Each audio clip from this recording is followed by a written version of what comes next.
श्रीकांत युवराज बोरसे राजुरी येथील रहिवासी आहे.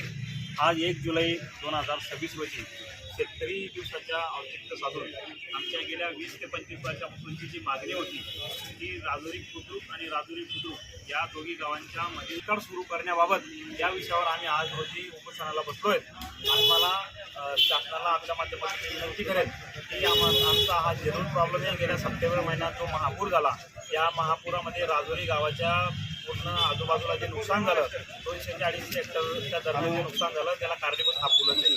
हा पूल जर तात्काळ झाला तर आमचं होणारं नुकसान हे आम्हाला सांगता येईल. तसेच राजुरी राजुरीच्या दरम्यान शाळकरी मुलं असतील, शेतकरी बांधव असतील, मुलं असतील हे पुलावर जातात. तर आपल्या माध्यमातून मी विनंती धन्यवाद. मी विजय कडू पाटील, राहणार चिंचपुरे, तालुका पाचोरा, जिल्हा जळगाव.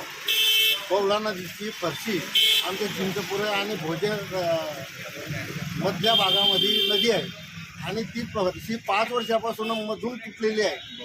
आम्ही वारंवार लेखी स्वरूपात निवेदनं दिले बऱ्याच ठिकाणी आणि तोंडीसुद्धा बऱ्याच आमदार खासदारांना आम्ही सूचना दिल्या. पास पावे तो पूल झालेला नाही.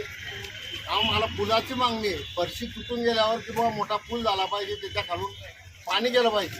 कारण त्या पुला फरशीतून पाणी कुठून गेल्यामुळे गावाचं नुकसान होतं.